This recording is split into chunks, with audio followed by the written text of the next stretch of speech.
উচিত ছিল, উচিত ছিল। এখন না আমাদের দেশের ব্যাপারে আসতে শুরু করছে। আজ থেকে 30 বছর আগে আমাদের দেশের মানুষ 5 প্রকারের ফেতরা পর্যন্ত জানতো না।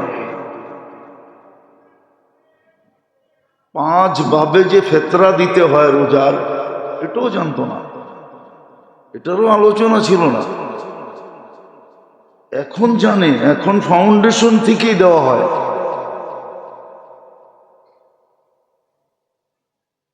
30-35 বছর আগে কেউ জানতো না। আমার মনে আছে প্রথম যখন আমি এসে এখানে বলছি, কিছু লোক এখনো বেঁচে আছে, জিজ্ঞাসা করছে এটা আবার কি বলতেছেন, যে 5 ভাবে ফেতরা দিতে হয়, 5 জিনিসের দাম, গম, জব, খেজুর, কিশমিশ, তারপরে পনির। এটা তো আশ্চর্য বোধ করছে প্রথম যখন বলা হয়েছে। এইখানে লোক এখনো 2-1 বেঁচে আছে, বাকি অনেক কবরে চলে গেছে, যে এটা কি বলতেছেন। জীবনভর শুনে আসলাম গমের দাম দিতে হবে।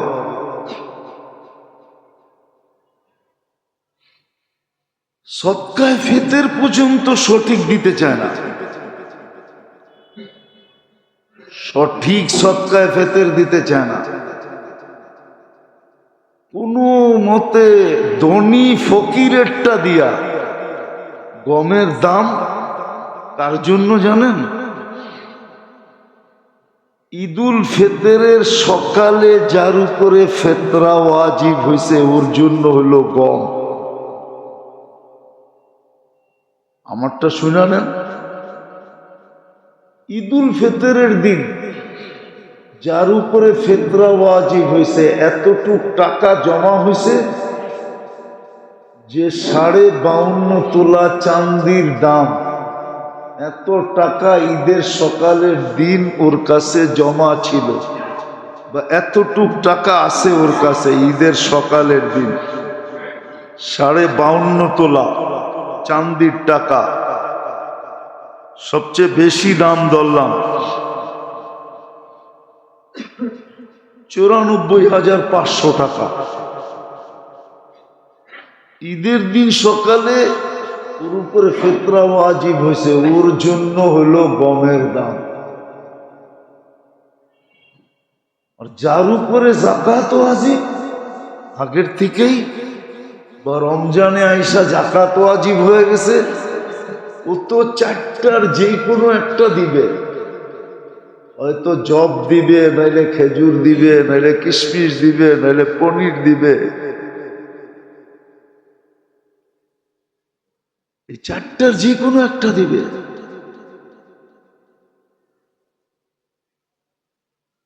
আর একটা কথা মনে রাখেন, আল্লাহকে দিতে যার দিলে ধাক্কা লাগে না, ধাক্কা, ধাক্কা বোঝেন? কি দিলের মধ্যে ধাক্কা লাগে, রেখা কাটে, এত দিয়া দিল। যার দিলের ভিতরে কিঞ্চিত রেখা কাটে, ও চাই না নেক, আল্লাহ ওকে দিতে এরকমই লাগবে। আল্লাহ বুঝা হই না দিবে। আপনার দিলে আজকে রেখা কাটতেছে আল্লাহকে দেওয়ার জন্য, জিজ্ঞাস করলে মুখ কালো হয়ে যায়। যদি জিজ্ঞাস করি পাই পাই হিসাব করে জাকাত দেন, অধিকাংশ মানুষেরই দেখি চেহারা কালো হয়ে যায়। আবার অনেকজনে কয় বেশিও দিয়া ফেলাই। আরে হিসাব করে দেন কিনা, যতবার জিগাই হিসাব করে দেন কিনা, ও কয় বেশি দেই। যতবার জিজ্ঞেস করি হিসাব করে দেন কিনা, 2 ধরনের জবাব দেয়। এক তো হয় চেহারা কালো হয়ে যায়, আর একটা কয় কি জবাব দেয়, কি দেই, কিন্তু একজনও বলে না না পাই পাই হিসাব করে দিই। আপনার তো বেশি দিতে কয় নাই, আপনাকে তো পাই পাই হিসাব করে দিতে বলছে। উনি একই জবাব দেয়, আমি বেশি দিই। আরে বেশি কতটুক দেন? আগে পাই পাই হিসাব করেন, পাই পাই যেদিন হিসাব করতে পারবেন ওদিন আপনার ভিতরে বেশি দেওয়ার যোগ্যতা আল্লাহ ঢালবে। এর আগে আপনি বেশি দিতে পারবেন না, না, না, না। চ্যালেঞ্জ, একটা ছাড়া আর একটা হয় না। কি কি কি কোন বিয়া সারা কি ওলার বাপ হওয়া যায় নাকি? ঠিক না? কে তাবিজ দিলে হইব না? বড় পিসাব যদি দিল ঠিক এরকমই পাই পাই হিসাব না করা পর্যন্ত আপনার ভিতরে বেশি দেওয়ার যোগ্যতা আসবে না। যেদিন আপনি পাই পাই হিসাব করবেন ওই দিনই আপনার কাছে বেশি দেওয়ার যোগ্যতা আসবে। আমার সমাজ দুইটা কাজ করে, জাকাতের দিচ্ছেন কিনা জিজ্ঞেস করলে পাই পাই শব্দটা বললেই চেহারা কালো হয়ে যায়। এই জন্য আমাদের বেহেশতি জেওয়ারে আছে তিনটা কাহিনী পড়ে নিয়েন একবারে শুরুতে। একটা হাদিসের কাহিনী, সত্য কাহিনী লেখা আছে হাদিসের কিতাবের রেফারেন্স দেওয়া আছে। কিতাবের রেফারেন্স দেওয়া আছে। বনি ইসরায়েলের তিনজনকে আল্লাহ পরীক্ষা করছিলেন। একজন কুষ্ঠরোগী, একজন অন্ধ, একজন মাথায় চুল ছিল না, টাক। তিনজনকে পরীক্ষা করছিলেন, রোগও দূর হয়েছে, আবার ফেরেশতা তিনজনকে তিনটা নেয়ামত দিয়ে গেছে। একজনকে উট দিছে, একজনকে গরু দিছে, একজনকে ছাগল দিছে, আবার ফুলছে ফলছে এরকম বৎসরের ভিতরেই পুরো এলাকাকে এলাকা ছায়া গেছে তার গরু উট ছাগল দিয়া। আল্লাহ আবার পরীক্ষার লেগা পাঠাইছে, দেখ মানুষ তো মানুষই, ঠিক না? এটি তো সব অকৃতজ্ঞর দল, স্বভাবই অকৃতজ্ঞ হওয়া, পাইলেই ভুলা যায়। অথচ দিলাম মাল আমি, চাইলাম 2.5%, তারপরও আমতা আমতা করে। কি আমতা আমতা বোঝেন? কি আরে আমতা আমতা বোঝেন? কি আমতা আমতা?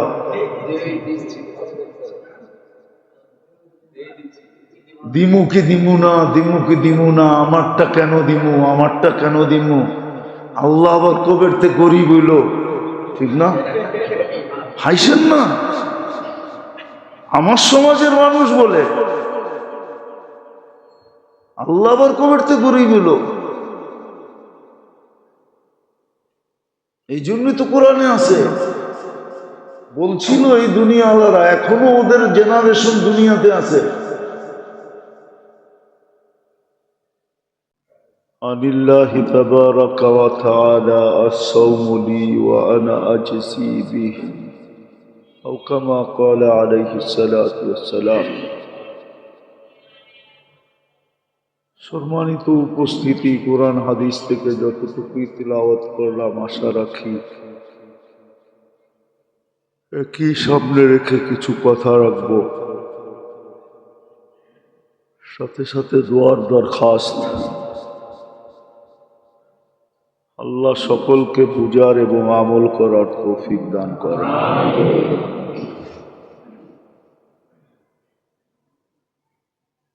নিজেকে বিবেকমান, বুদ্ধিমান, বিদ্বান মনে করি বিদায় আমরা সবাই কিন্তু নিজেকে বিবেকমান মনে করি, বুদ্ধিমানও মনে করি, আবার বিদ্বানও মনে করি। বিবেক বুদ্ধিমান মনে যদি না করতাম তাহলে মানুষ আমাদেরকে পাগল বলতো। কেউ তো পাগল বলে না, ঠিক না? বিদায় আমাদের ভাবা উচিত যে এই যে রহমত বরকত, হাজার বৎসরের রহমত বরকত ইবাদত বন্দেগি, তসবিহ তাহলিল, মোট কথা বলা যায় হাজারো বৎসরের একটা জিন্দিগি নিয়ে যে রমজান আসছিল, নিজের ভিতরে হাজারো বৎসরের একটা জিন্দিগি লুকায় রেখা মানুষকে দেওয়ার জন্য যে একটা মাস আসছিল, আল্লাহ মেহেরবানি করে নিয়ে আসছিলেন। ইচ্ছা করলে বাকি 11টা মাসের মতো এই মাসটা হতে পারত। 11 না 5 যেরকম ছিল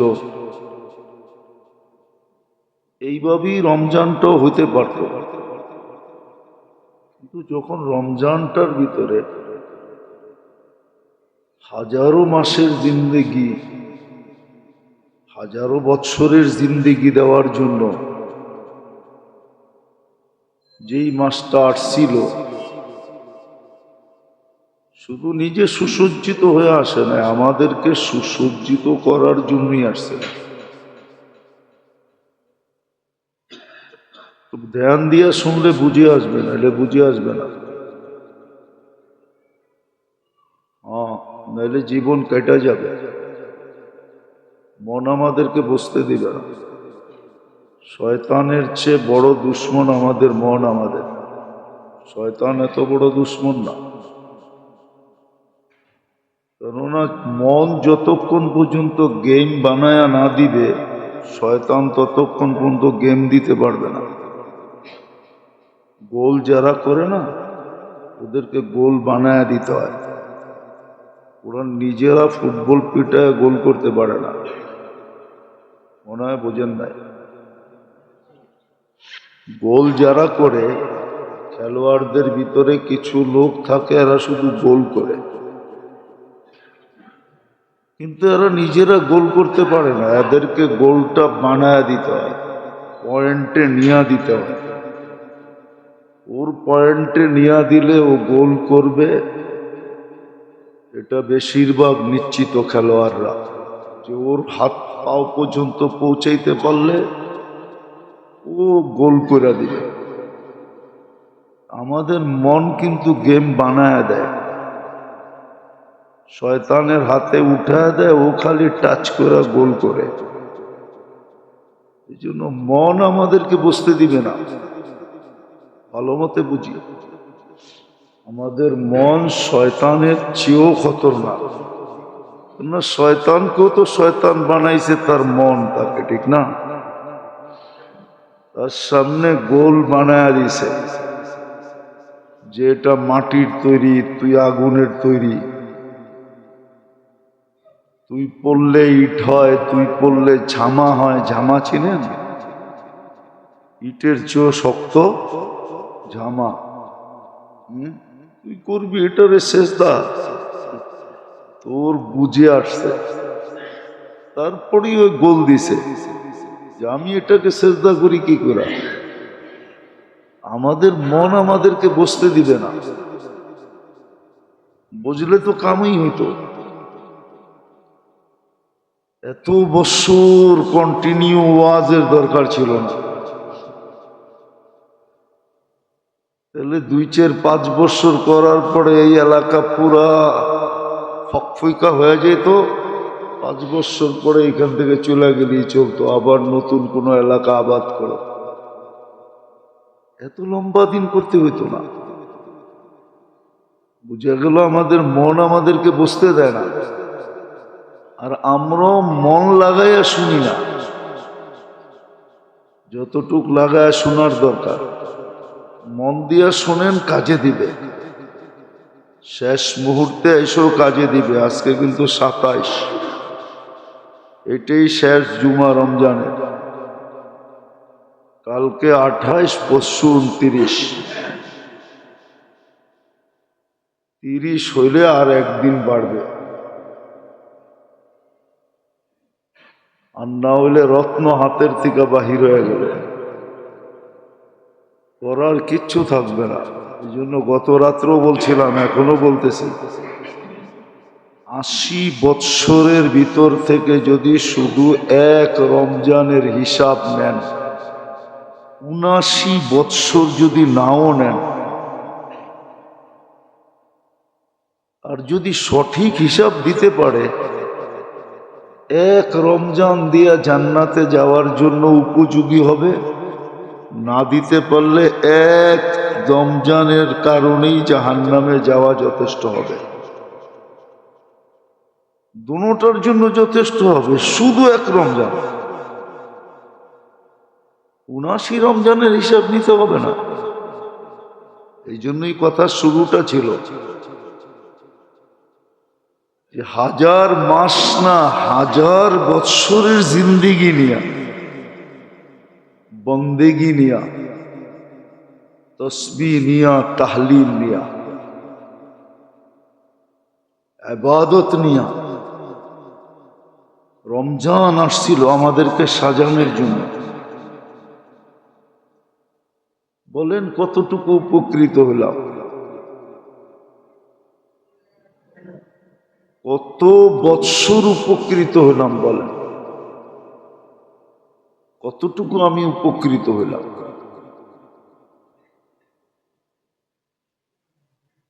আমি কতটুকু রমজানের ভিতরে নিজেকে এই কাজগুলোর ভিতরে খাটাইতে পারলাম, সময় দিতে পারলাম কতটুকু?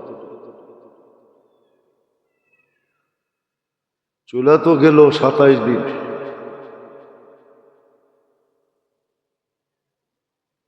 আজকে তো শেষ জুমা।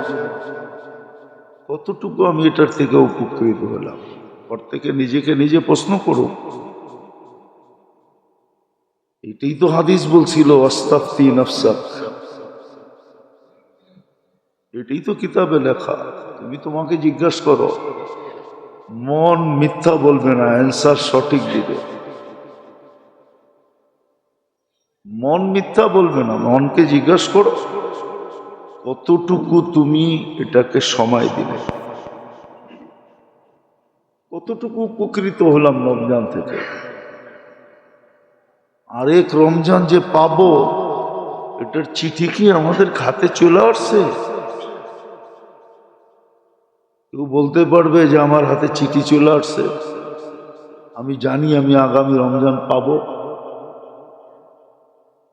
কারো হাতে তো চিঠি আসে না। মালাকুল মউত তো কাউকে কানে কানে, আল্লাহ কাউকে তো পয়গাম দেন নাই তুমি আগামী রমজান পাবে।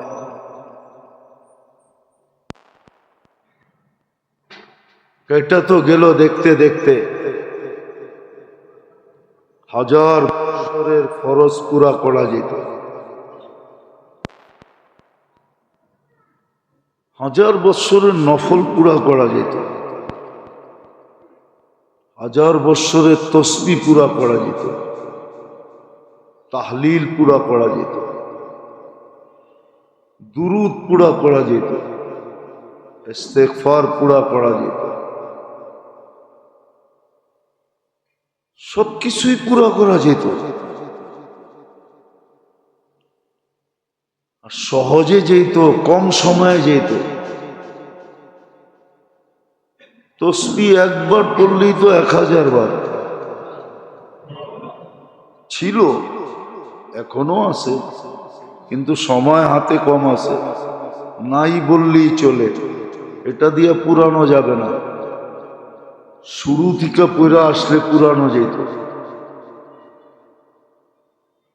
এই রমজানে খরচ করা তো আল্লাহর রাস্তায় খরচ করার সমান ছিল, দান করা। কিন্তু যতটুক করার দরকার এতটুক তো কেউ করে নাই।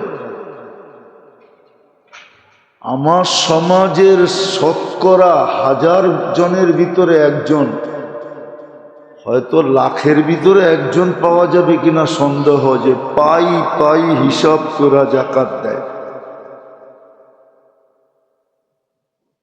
অনেকে তো ভয়ের চোটে জাকাতের মাসলাই জিজ্ঞেস করে না, যদি ওয়াজিব হয়ে গেল তাহলে তো দিতে হইব, এই জন্য জিজ্ঞাসাই করে না।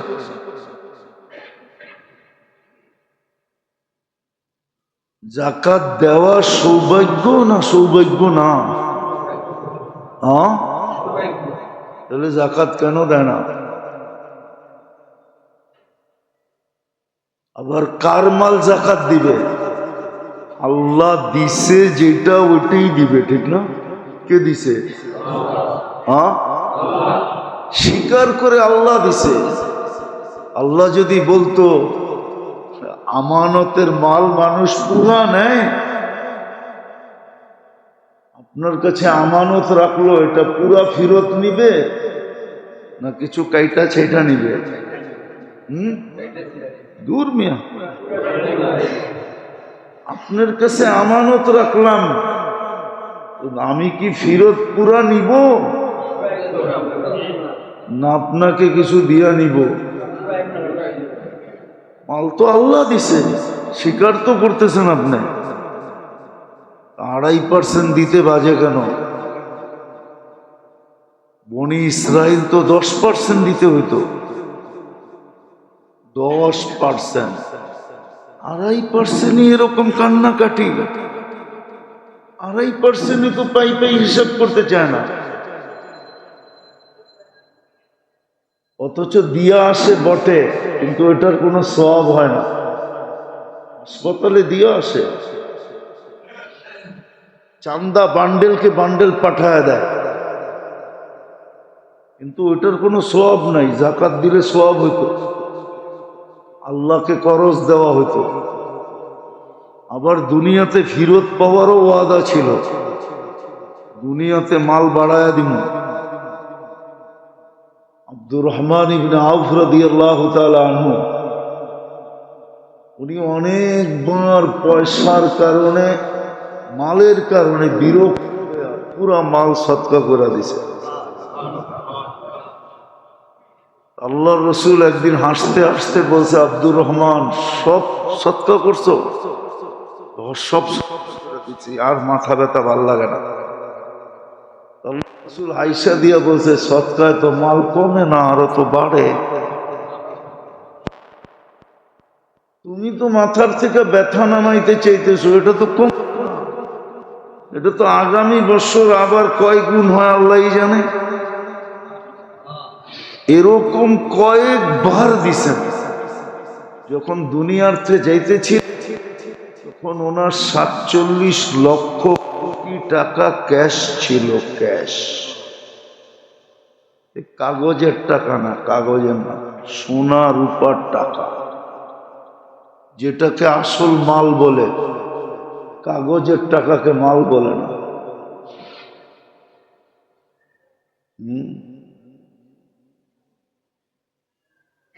কাগজের টাকা যার কাছে থাকে ওরে মালদার বলে, সোনার উপর টাকা যার কাছে থাকে ওরে গনি বলে, গনি। ওইলো ধনী। আমাকে যেটি আছে এটি একটু ধনী না, বললে তো আবার মিডিয়ায় কথা চলে যাবে। আমাদের সমাজের ধনীর চেয়ে বড় ফকির কেউ নাই। নিজের উপরে খরচ করার নাম কি ধন নাকি?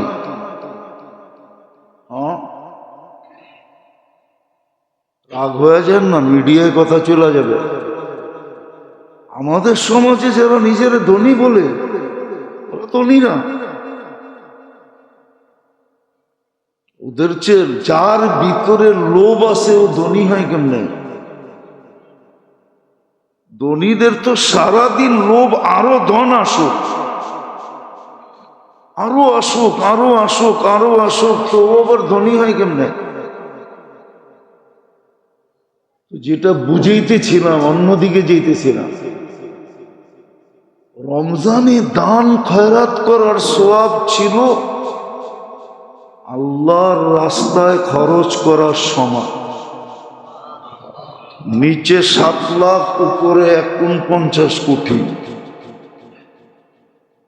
1 টাকায় 7 লাখ টাকার সওয়াব হতো। কিন্তু পাই হিসাব করে তো জাকাতই দেয় না। বাকি দিব তো দূরের কথা, সদকা দিব তো দূরের কথা। এই জন্য তো মুসলমানের পয়সা মাইসে খায়। মুসলমানের পয়সা নাইলে এই প্রবাদ বাক্য হতো না কোনোদিন। তোকে খাবে পোকে, পয়সা খাবে লোকে। এই প্রবাদ বাক্য কোনোদিন হতো না। জাকাত পাই পাই দেয় না দেখে তোর পয়সা অন্য খায়। যা দেখেন আমার দেশের হাজারো কোটি টাকা, লক্ষ কোটি টাকা অন্যের জেবে চলে গেছে। ইঙ্গিতে বললাম, অন্যের জেবে চলে গেছে। যে জিজ্ঞেস করে দেখেন, যেটি পাচার করে নিছে ওটি কয় টাকা পাইছে। আমাদেরকে দুনিয়া বুঝাইতে হবে না, আমরা দুনিয়া ঘুইরা তারপরে বাংলাদেশে নামছি। আমি দুনিয়া চিনি, আমারে দুনিয়া বুঝাইতে হবে না। আপনি আমাকে শিক্ষা দীক্ষার প্রভাব দিয়ে দুনিয়া বুঝাইবেন, এত সহজ না আমাকে বোঝানো। মিডিয়া দিয়ে বুঝাবেন, এত সহজ না। আমি দুনিয়া ঘুরে দেখি তো, এর জন্য আমি জানি। তো জাকাত যে না দেয়, জাকাতে যে কৃপণতা করে, ওর জন্যই এই প্রবাদ বাক্য, পয়সা খাবে লোকে, মুখে খাবে পোকে। আর পোকে খায়া যদি শেষও করতো তাইলেও তো মনকে বুঝাইতে পারতাম, শেষ তো হবে না। শেষ হয়ে গেলে তো সান্ত্বনা হইতো যে শেষ, আর কোনো কাহিনী নাই। দেহটা না পোকে খাবে, বাকি তো খাবে না। বাকি কাহিনী তো সারা জীবন ভোগ করতে হবে। সত্য এটাই। যাক, যেটা আমি বুঝাইতেছিলাম যেটা, এই যে রমজান আসলো, আমি কতটুকু উপকৃত হলাম সর্বদিক দিয়া। আমি কতটুকু উপকৃত হলাম সর্বদিক দিয়ে, আমি কতটুকু উপকৃত হলাম।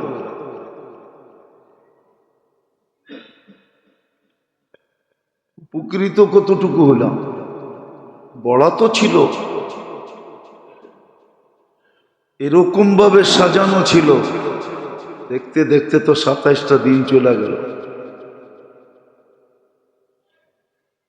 আর মাত্র হাতে 2টা দিন আছে,